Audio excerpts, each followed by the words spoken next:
Welcome to another episode of Your City. This time we're coming to you from a city bus. This is a Met Transit bus. We are out here at headquarters with Rusty Logan. He is the Met Transit manager. And Rusty, thank you so much for inviting us by on the bus today. Yeah, thanks for coming. Yeah, so the City of Billings and Met Transit, they have a huge announcement. They have a huge grant that they have just been awarded, $3 million. We want to know all about it. So what are the plans for the grant? So this grant is actually, it's provided through one of Federal Transit Administration's competitive programs. We refer to all our grant numbers with the regulations that are behind them, so it's a 5339 grant. And it's actually one that they generally publish annually, so we write the application for the grant, we justify it, provide all the documentation for justification and so forth. And we're really excited to get this one because we're going to be able to replace additional buses with it. So here recently, as most people in the city know, we purchased 17 replacement buses, which is one of the buses that we're on right now. And those were actually just delivered here last year. Our fleet was very outdated. Most of them were 2004, 2005 models. So getting those new buses in really helped. But we still have 8 buses in the fleet that need to replace to get us fully back up to a full operational status. So being able to purchase these 4 replacement buses will definitely help us get there. Another portion of the grant is going to help in the revamp of our primary facility here. We've got a number of projects that need to be completed in order to bring us up to full operation on the facility again too. It's an older facility. It was originally built in 1983. It's been added on to multiple times. Yeah. But it's just at the point that we need to do some revamping and restructuring really in both the maintenance side of things and in the operational side of things. Operation, we walked through the area there when you guys showed up, and it's laid out very inefficiently, so we're going to make some changes over there to kind of centralize operations and be able to just improve our day-to-day over there. Plus, one big thing that we're doing, this old facility's got skylights that run the length of it that are pretty outdated and deteriorated. We're actually going to be updating all those, opening up both our operations and the maintenance area here so that we can use natural sunlight to light it throughout the operational day. So we're excited about that too. All right, very nice. So yeah, a lot of upgrades coming your way. Let's start off first talking about the buses, because I've seen these newer buses driving around town, even in the holiday parades. Yeah, absolutely. You guys are really out there in the community all the time, and they look great. So what is the difference between the older buses that you had and these, and then even the 4 replacement ones that you're getting? So these ones, the 17 that we just purchased, they're actually a 32-foot bus. Our old buses were 35 feet. So there's a little bit less passenger capacity on these, but they're much lighter vehicles. The old vehicles were about 30,000 pounds. These are pushing the scales about 24,000. And they've got a much smaller diesel power plant in them. We're running a 6-liter instead of an 8-liter. So we're actually seeing about twice the mileage that we were getting out of the old fleet. So significantly increased that. And obviously, since they're a much newer vehicle, they've got improved emissions on them. So we've significantly decreased the amount of greenhouse gas that's being put out by the fleet and so forth too. And we've been really happy with them throughout the wintertime months here. They performed very well in the snow. And obviously, it's just an updated bus, so it's providing a much better ride for the passengers. It's much more comfortable for the drivers. We have additional safety systems actually on the bus. They come equipped with a 360-degree view camera for the driver, so they can see those blind spots on the bus and so forth when they're making turns, backing, all those types of things. So really providing, a safer ride, a more comfortable ride for the passengers. And then we do have the added benefit, you probably can't see it in the cameras, but we do have onboard infotainment as well, which we're going to be leveraging for messaging to the public, potential advertising opportunities, and so forth. So it's really a significant upgrade from where we were at with the old fleet. Right. I know, this is nice. The onboard entertainment, a couple of TV screens up here on the bus. The seats look pretty cozy and comfy. And still a lot of room on here, even though it's a little bit smaller. Nice to know about just the newer models and the efficiency that they have. It's really, really great. And so the 4 more that you're getting, very similar to this? The 4 more that we're getting will actually, since we're a government entity, we do have to put together a spec, take it out for a bid, and then, the successful bidder is the one who end up building the bus. We'll most likely go with the larger vehicle on those ones because we do experience capacity issues on the smaller buses, especially school times. when we've got a lot of high school students and junior high students who are getting on a bus. You know, we've got safe capacity on these things is, you know, 55 or 60 individuals, and sometimes you got 70, 80 kids that need to be transported between schools on some of those routes. So we do have a few 35-footers in the fleet still, so we anticipate that we're going to replace at least with some 35-footers so that we can maintain capacity for those larger times. Okay. Because, you know, buses, you have to buy them for when they're full versus when their service isn't demanded at that time. So we want to make sure that you can pick up everybody. All right, so very busy hours, school hour. Yes. Okay. Yeah. So talk to us a little bit more about the building and sort of how things are laid out here, and a few more of those upgrades that you guys are going to be working on. So the building's gone through multiple revisions. The original facility was built in '83, and it was just our primary fueling base here, plus a administrative area and a shop, which has been completely now converted to a shop. There's no administrative offices in that area anymore. There was additional office space that was added on, I want to say in the 90s, to move administration out of there because they needed more room for maintenance work and so forth. And then in '98, the city actually absorbed Special Transit Incorporated to fulfill the paratransit requirements of transit operations. So paratransit is our operations that go door to door for individuals who may or may not be able to use the fixed route system, generally for a reason of disability. So that has to complement our fixed route service. So that's a federal requirement that program was brought on board to fulfill. Okay.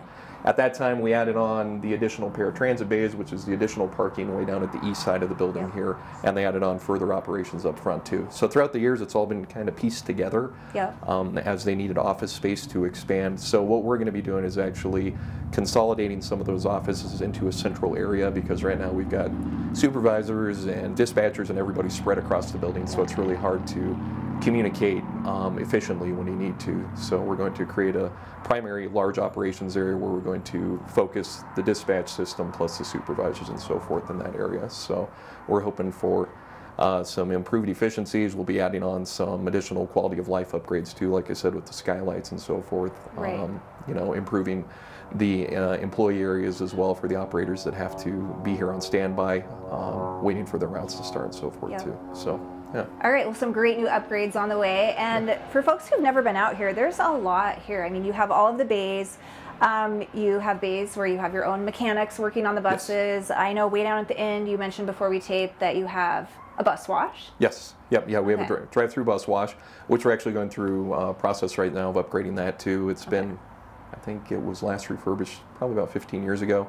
So working on that currently too to make sure that we can keep our vehicles, you know, and looking nice while they're out on the street too, and really that ties into our advertising program as well too, because you know we generate revenue with advertising that's on the side of the buses. So if you have a dirty vehicle, I mean, you know, you want to keep your advertisers happier too. So having that bus wash in place, I mean, that's definitely a godsend, because if not, you've got 4 people that have to hand wash a bus. So if you can just drive through, it's a much more efficient process. Right, that's great. And I know you also have some space that could be available for future development. Talk to us about what that space is being used for now. I mean, I think some of the old buses are stored, right? Yes. So actually to the west of us, which is between our facility and the animal shelter, we've got a vacant lot that right now is being used to store the old buses that are, I apologize for that. That's okay. This is just what it's like when you ride a bus, right? Yeah, I can actually turn that radio off here so that we don't get the feedback on it. But the vacant lot, we're currently storing our buses that are ready for disposition over there. So those were the buses that were replaced with this new fleet. The plans for it is actually we'll be starting a construction project shortly for that, which will provide us dedicated training space for operators, either new employees that we're bringing on board training to get a CDL, or even our established operators, put them through coursework and so forth in the actual vehicle. And it's especially valuable when we get new vehicles, because it lets them get behind the wheel, not be in traffic, and be able to get familiar with that bus.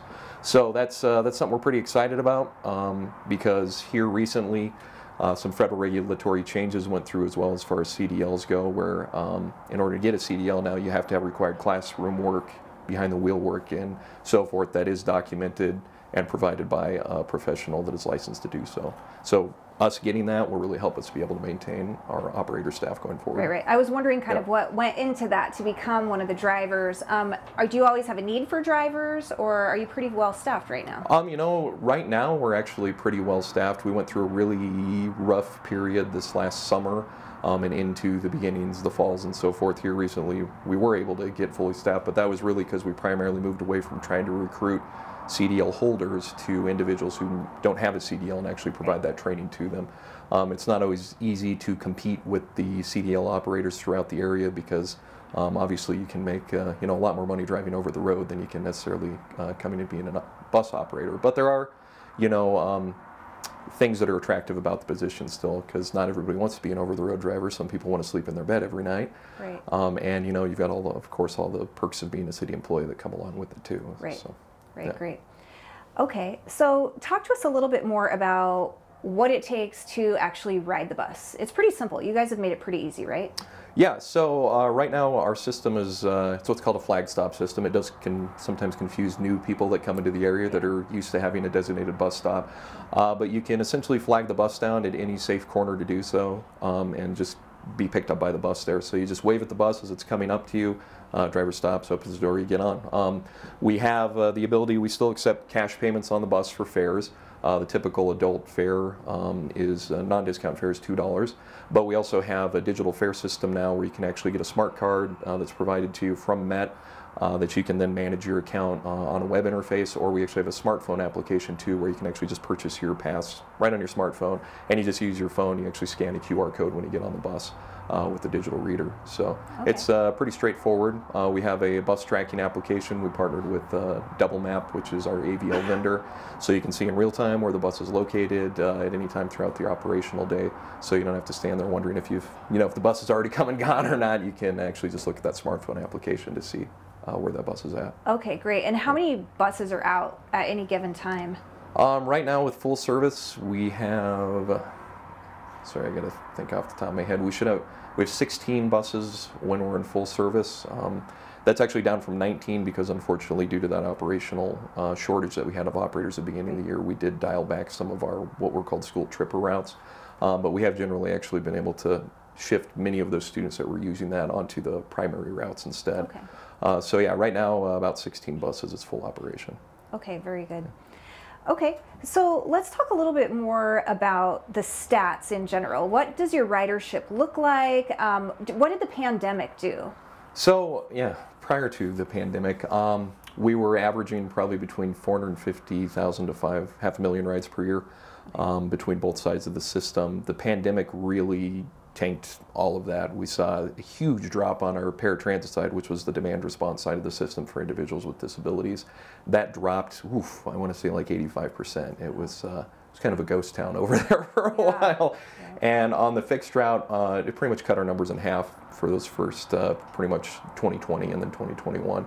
We saw a bit of an uptick again in 2021 when those all the mandates and so forth started to lift. And then this year we're actually on track probably to hit about 350,000 rides.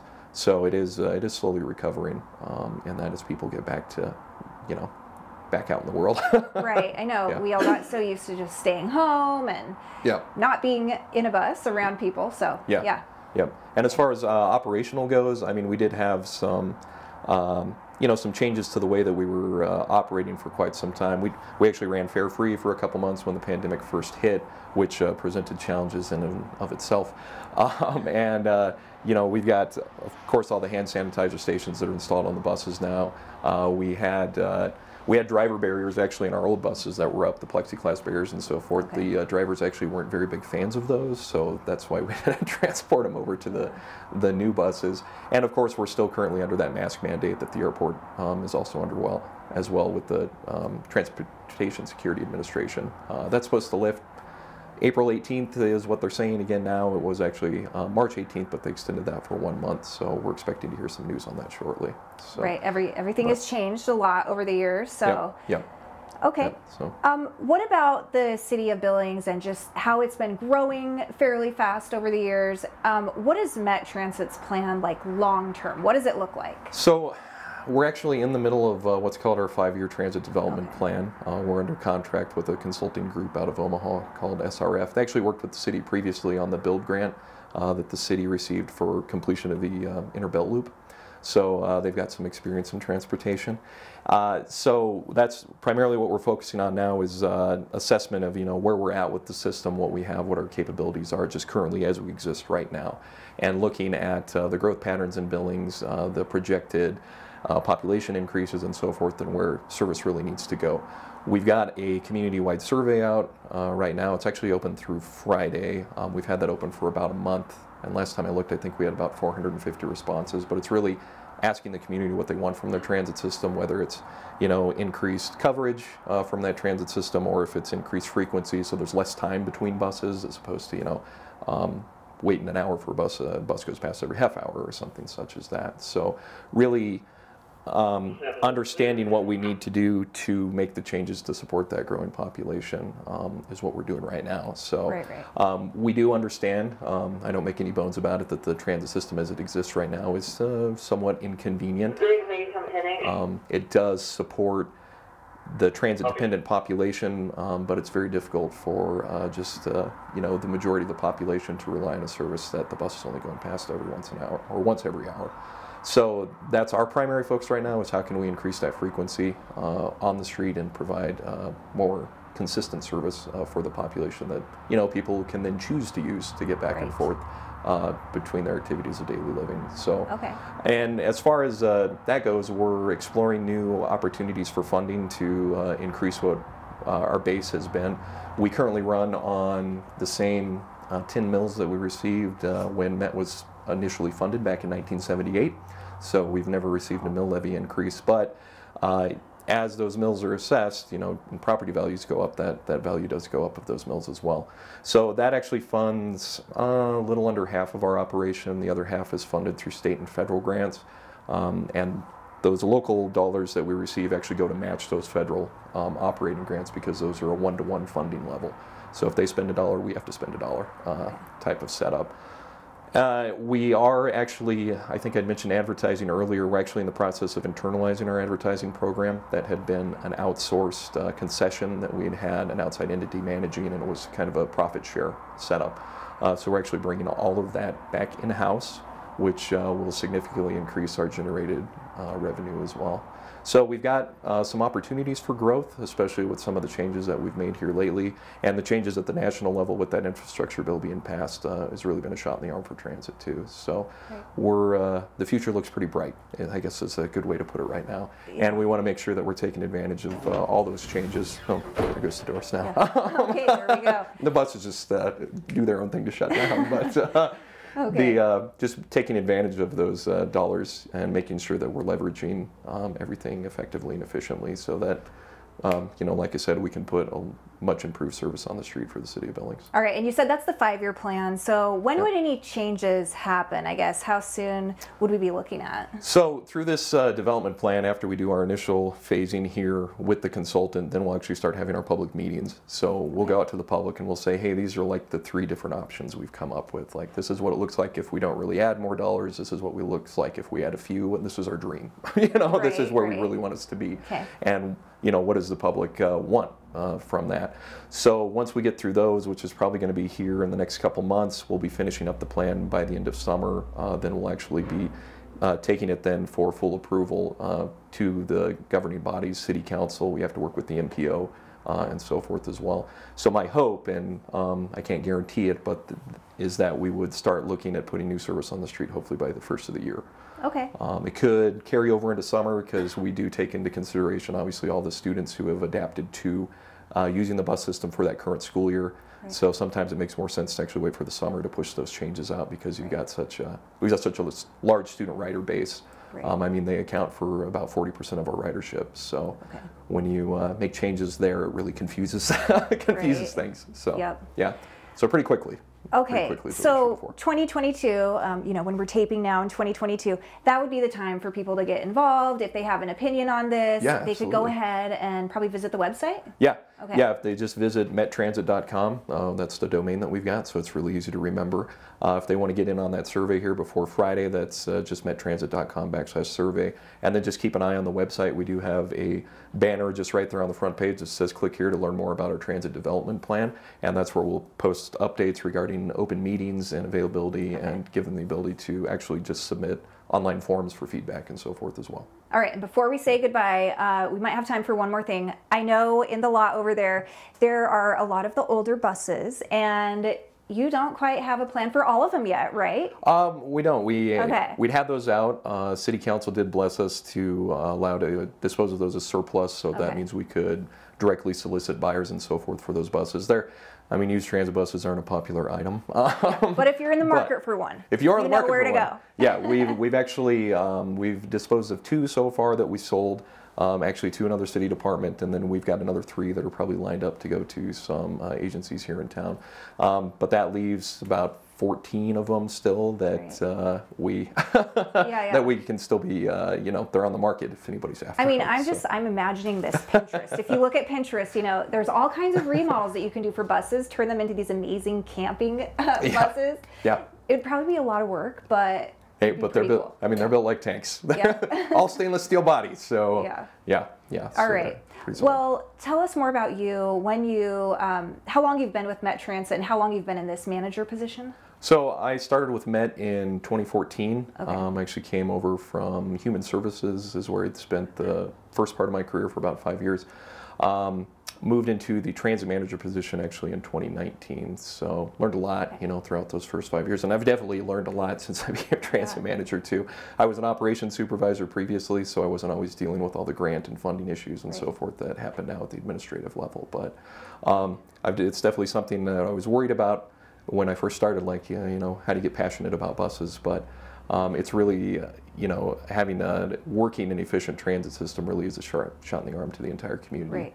It helps not just with individuals who don't have vehicles or don't have any other choice, but it can really serve, if we get everything going the way that I want it to, it can really serve as a primary mode of transportation for a lot of people in the area. And, gets cars off the road, so you're decreasing traffic, you're decreasing greenhouse emissions. There's all kinds of benefits. Oh yeah, it's a great service that you guys provide. Yeah, thank you. Is there anything else that you'd like to add? It's just, once again, it's really important through the course of this plan that we get the input from the public, because we want to make sure that we're giving the public what they desire from their transit system. Obviously we're here to serve the people of Billings and of the area, and we want to make sure that the system that we're putting in place is actually going to meet the needs of the people of the area. So really, just if anybody's got a minute, feel free to contact us. Keep an eye on that webpage, and just get involved with that plan, because really that's what's going to help guide us into the future. Right, and if you haven't ridden a bus, maybe just try it. Yeah. Jump on a bus, flag one down, any safe corner. Absolutely, and to handle that fare on your smartphone, just that's called Touch Pass is what it's called. So you can just find that in the Google Play Store or the Apple iPhone store. And give it a try. Okay, very easy. All right, well, we want to thank you so much, Rusty. And remember, if you'd like to get involved, visit the website for Met Transit. A lot of public meetings will be happening this year on that 5-year plan, like Rusty mentioned, and you can have the chance to have your voice heard. All right, we'll see you next time on Your City.